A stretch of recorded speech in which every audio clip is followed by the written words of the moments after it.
వెలుగొండ వెంకటేశ్వర స్వామి temple అండి. కొనకొనమెట్ల మండలం, ప్రకాశం district, ఆంధ్రప్రదేశ్లో ఉంటుంది. సో ఈ టెంపుల్కి మేము రీసెంట్గా అయితే రావడం జరిగింది. ఏప్రిల్ 20న మేము సండే రోజు వచ్చాము. క్రౌడ్ ఏం లేదు. సాటర్డే అయితే కొంచెం క్రౌడెడ్గా ఉంటుంది. సో టెంపుల్ చుట్టుపక్కల అయితే ఇలా ఉందండి. ఇది టెంపుల్ ఎంట్రన్స్ అన్నమాట. సో మాకైతే ఒక 5 to 6 మంకీస్ అయితే కనిపించాయి. మీకు కనిపిస్తుంది కదా, అక్కడ ట్యాప్ దగ్గర వాటర్ తాగుతూ ఒక మంకీ అయితే ఉంది. సో చేతిలో ఏమన్నా తినేవి ఉంటే మాత్రం కోతులతో చాలా జాగ్రత్తగా ఉండాలండి. అవి ఎప్పుడు ఎలా బిహేవ్ చేస్తాయో తెలియదు కాబట్టి మనమే జాగ్రత్తగా ఉండాలి. సో టెంపుల్ అయితే చాలా బాగుందండి. సో ఇది ఎంట్రన్స్ గేట్ అన్నమాట.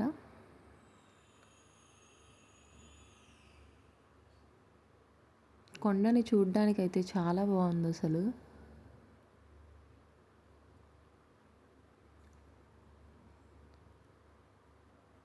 సో ఇక్కడ మనకి శివాలయం అయితే ఉందండి. శివలింగం కూడా ఉంటుంది.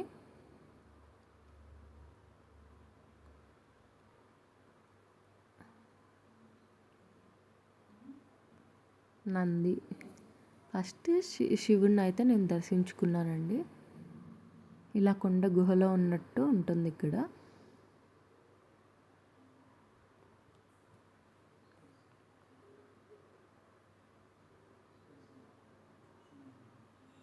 సో ఇక్కడ నుంచి మనం కొండను చూస్తే అసలు చాలా అందంగా ఉంటుందండి. ఏదో వాల్ పేపర్స్ పిక్చర్స్లా ఉంటుంది.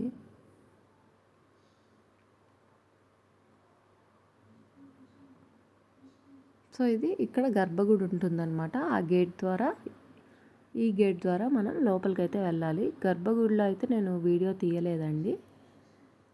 సో మనకు గర్భగుడిలో అయితే వెలుగొండ వెంకటేశ్వర స్వామి అను చెంచులక్ష్మి ఉంటారండి. చెంచులక్ష్మిని చూసి లక్ష్మి అలివేలుమంగ అమ్మవారు అలిగి కొండపైకి వెళ్ళిపోతారనమాట. సో మనం ఇప్పుడు అలివేలుమంగ అమ్మవారి దర్శనం కోసం ఈ స్టెప్స్ ద్వారా పైకి అయితే వెళ్ళాలి, కొండపైకి.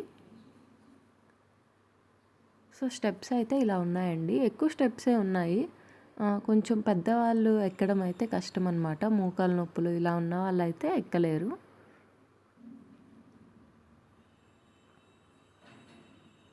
సో ఇక్కడ అందరూ సైట్స్ ఇలా ఒక రాయిపై ఒక రాయి అయితే పెట్టున్నారు. మనకి తెలుసు కదా, ఇల్లు ఇలా పెడితే ఇల్లు కోరిక తీరుతుంది అని నమ్ముతుంటారు. సో నేను కూడా పెట్టానండి.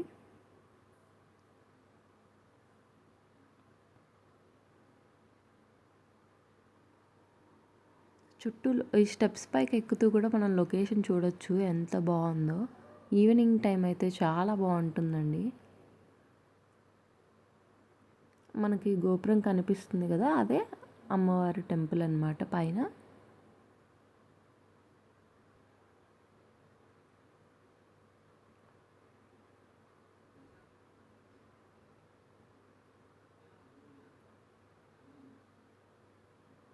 సో ఇది అమ్మవారి టెంపుల్ అన్నమాట. మనం ఇప్పుడు గుడి లోపల నుంచి టెంపుల్ పైకి స్టెప్స్ ద్వారా వచ్చాం కదా, మనం దిగేటప్పుడు వేరే అటు సైడ్కి ఉంటాయండి స్టెప్స్. సో వచ్చే స్టెప్స్ వేరు, వెళ్ళే స్టెప్స్ వేరు. ఈ ధ్వజస్తంభం పక్కన ఉన్నాయి కదండి స్టెప్స్, అవి దిగే స్టెప్స్ అన్నమాట. లక్ష్మీ అలివేలుమంగ అమ్మవారు అన్నమాట.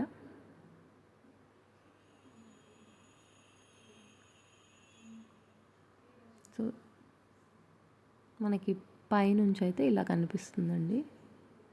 ఇక్కడ రీసెంట్గా తిరునాళ్ళు జరిగిందనమాట. దానివల్ల కొంచెం వాటర్ బాటిల్స్ లాంటివి అయితే ఉన్నాయన్నమాట స్టెప్స్ పక్కన.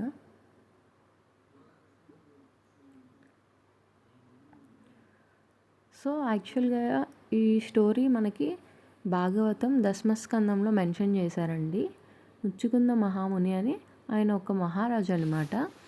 ఆయన రాక్షసులను సంహరిస్తూ దేవతలకు సహాయం చేస్తాడు. దాంతో దేవతలు ఆయనకి వరం ఇస్తే ఆయన మోక్షం కోరుకోగా, మోక్షం అనేది విష్ణువు మాత్రమే ఇవ్వగలరని చెప్తారు. అప్పుడు ఆయన నిద్రని కోరుకుంటారు.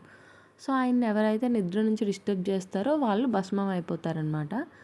అలా ముచ్చుకుంద మహాముని నిద్రిస్తుండగా కాలయవనుడు అనే రాక్షసుడు కృష్ణుణ్ణి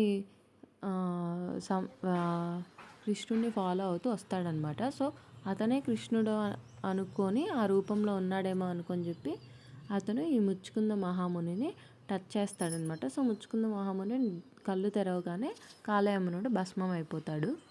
సో మనకు అక్కడ కనిపిస్తున్న విగ్రహం ముచ్చుకుంద మహామునిది అనమాట. సో విష్ణువు చెప్తాడనమాట ముచ్చుకుంద మహామునితో, మీరు పూర్వజన్మలో చేసిన సేవ వల్లనే నేను మీకు ప్రత్యక్షం అయ్యానని చెప్పి. సో అప్పుడు వరం కోరుకోమనగా ఆయన నేను మీకు సేవ చేసుకుంటూ ఉండిపోతానని అంటారనమాట. అలా ఇక్కడ శిలారూపణ ప్రతిష్ఠించబడతారనమాట. సో ఏ టెంపుల్ అయినా మనకి ముక్కోటి ఏకాదశి రోజు మాత్రమే ఉత్తర ద్వార దర్శనం ఉంటుంది. కానీ ఈ టెంపుల్ స్పెషాలిటీ ఏంటంటే మనము ఎప్పుడు వెళ్ళినా కూడా ఉత్తర ద్వార దర్శనం చేసుకోవచ్చు. సో నేను మీకు ఆ భాగవతం రిఫరెన్సెస్ అన్నీ లాస్ట్లో యాడ్ చేశానండి, స్క్రీన్ షాట్స్ తీసి. సో మీకు ఇంట్రెస్ట్ ఉంటే భాగవతం దశమస్కందంలో మీరు చదువుకోవచ్చు ఈ స్టోరీ మొత్తంని.